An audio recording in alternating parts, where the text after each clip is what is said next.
আসসালামু আলাইকুম, আশা করি সবাই ভালো আছেন। তো এই জমিতে কিন্তু রসুন রোপণ করার পরে আপনাদেরকে কোনো ভিডিও আমি দেইনি। তো আজকে দিচ্ছি। এই যে দেখেন, বর্তমানে কিন্তু আমাদের রসুনের অবস্থা এরকম। তো আসলে 3-4 দিন আগে কিন্তু আমি সেচ দিছি। 3-4 দিন বললে ভুল হবে, 2 দিন আগে সেচ দিছি। তো সেচ দেওয়ার পরে আবারও কিন্তু নতুন করে অনেক ঘাস গজাইছে। এই যে দেখেন, এই যে দেখেন, অনেক কিন্তু ঘাস গজাইছে। তো এখন কিন্তু মাটিগুলো আলগা করে দিতে হবে। এই মুহূর্তে মাটিগুলো আলগা করে দিলে রসুনগুলো আরও বেশি ভালো হবে। তো এর আগে আসলে রসুনগুলোর অবস্থা এতটাই খারাপ ছিল, যার কারণে কিন্তু আসলে আমি আপনাদের কোনো ভিডিওই দিইনি। মানে জমিতে আসলে মন খারাপ হয়ে যেত। কিন্তু বর্তমানে একটু উন্নত আসছে। আপনারা ক্যামেরাতে হয়তো বা গাছগুলো আরও বেশি কালো দেখতে পাচ্ছেন। ক্যামেরাতে যতটা কালো দেখতে পাচ্ছেন ততটা কিন্তু আসলে কালো না। পাতাগুলো অনেক মারা গেছে। তো ওই সাইডে, ওই যে ছায়ার সাইডে ঘাস অনেক হয়ে আছে। ওই যে দেখেন, প্রচুর পরিমাণে ঘাস। এই যে দেখেন। তো আসলে ঘাসগুলো আমি পরিষ্কার করতেছি না এই জন্য যে আসলে এখানে মুরগির অনেক অত্যাচার। মানে এই মুহূর্তে পানি দিয়ে মাটিগুলো কিন্তু ডেবে গেছে। মাটি আলগা হলেই আপনার মুরগি এসে অত্যাচার করতেছে। এর ভিতরেই অনেক অত্যাচার করছে, আমি আপনাদেরকে একটু দেখাচ্ছি।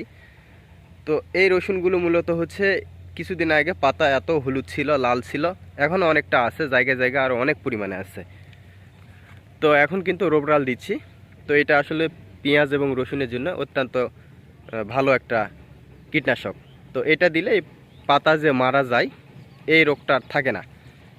তো যাই হোক, এর ভিতরে কিন্তু আমি ইয়েও রোপণ করছি, পেঁপে রোপণ করছি। এই যে দেখেন, মুরগি কি করছে, এই যে মুরগি এগুলো কিন্তু নষ্ট করে ফেলছে। তো এই যে একটা পেঁপের চারা, একটা পেঁপের চারা, দুইটা করে গজাইছে। তো দুইটা দিয়ে কিন্তু হবে না, কিছু কিছু জায়গায় আবার বেশি গজাইছে। যেমন এই যে এইটাতে দেখেন, এইটাতে 4টা গজাইছে, 5টা গজাইছে। 5টা যদি বেঁচে থাকে তাহলে কিন্তু ভালো হবে। এই যে এইটাতে দেখেন, আপনারা দেখেন, এই যে দেখেন, পুরাটা মুরগি কি করে ফেলছে, একটা গাছও নাই, একটা এখানে আছে, আর সবটাই কিন্তু মুরগি নষ্ট করে ফেলছে।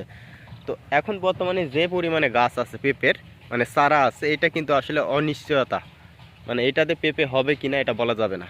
তো এরপরে কিন্তু আবার নতুন করে চারা রোপণ করতে হবে। তো আমি যে চারাগুলো আগে রোপণ করছিলাম সেগুলো কিন্তু অনেক সুন্দর হয়েছিল। আমি কিছু চারা তৈরি করছিলাম, তৈরি করে মূলত ওই 3 সাইডে রোপণ করছি। এই যে 3 সাইডে রোপণ করছি। তো সেই গাছগুলো আমি আপনাদেরকে দেখাই কেমন হয়েছে। ওগুলো বর্ষার সময় তৈরি করছিলাম, কয়েকটা চারা তৈরি করছিলাম, আর অনেকগুলো নষ্ট হয়ে গেছিলো পানি পড়ে। তো যেই কয়টা চারা ভালো ছিল সেগুলো কিন্তু রোপণ করছি। তো আমি আপনাদেরকে চারাগুলো দেখাই কি পরিমাণে সুন্দর হয়েছে।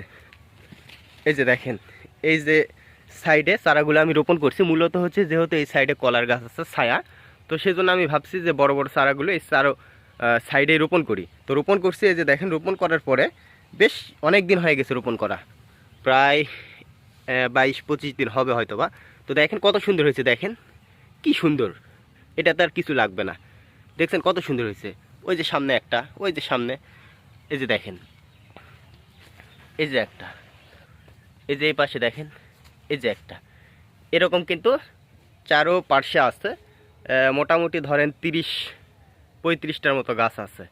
তার ভিতরে আমি কিন্তু বীজ দিচ্ছি সরাসরি মাদা তৈরি করে। এই যে দেখাই আপনাদেরকে, কিছু কিছু মাদায় যথেষ্ট পরিমাণে গাছ আছে।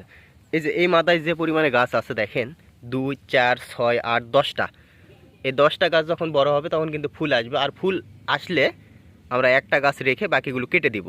তো এখন কিন্তু আপনি বুঝবেন না যে কোনটা স্ত্রী হবে আর কোনটা পুরুষ হবে, যেহেতু এটা দেশি পেঁপে।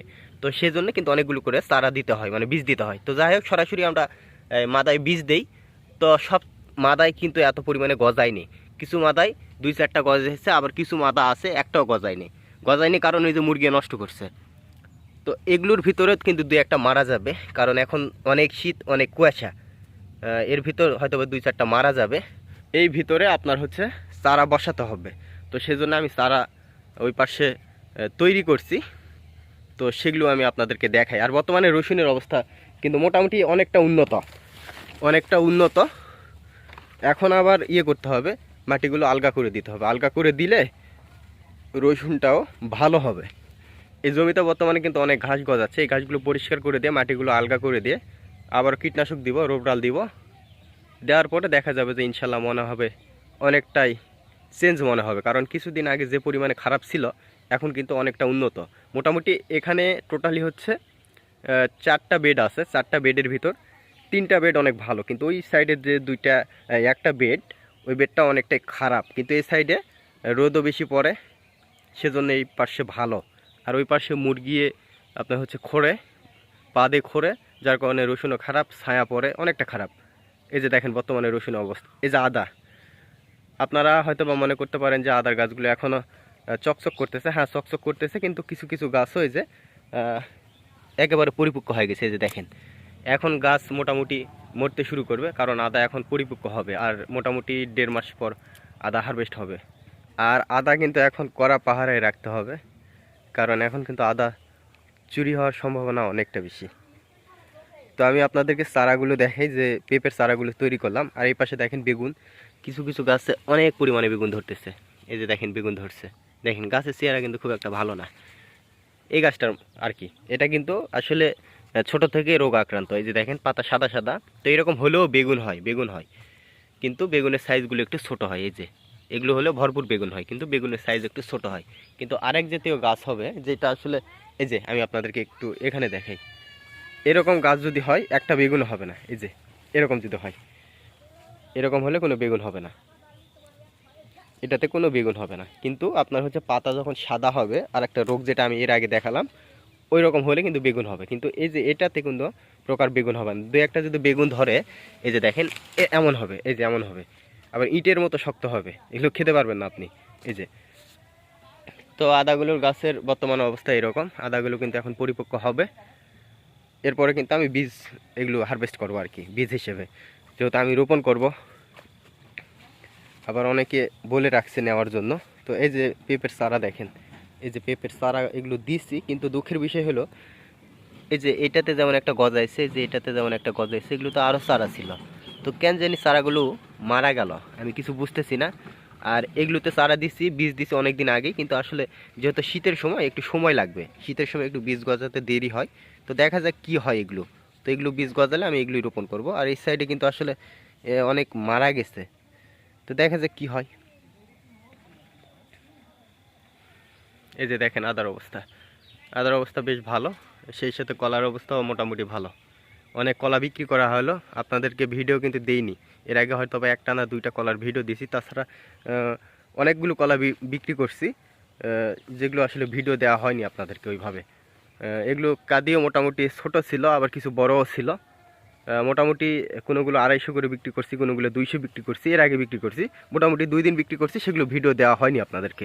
একদিন তো ভিডিও দিছিলাম। এই যে এই কলাটা যেমন কিছুদিন পরে কাটা যাবে, যদিও বা শীতের কলা এখন মোটা হবে না। এই যে শীতের কলা খুব দেরিতে মোটা হয়। এই যে এই সাইডে দেখেন যে পরিমাণে ঘাস, এই যে দেখেন।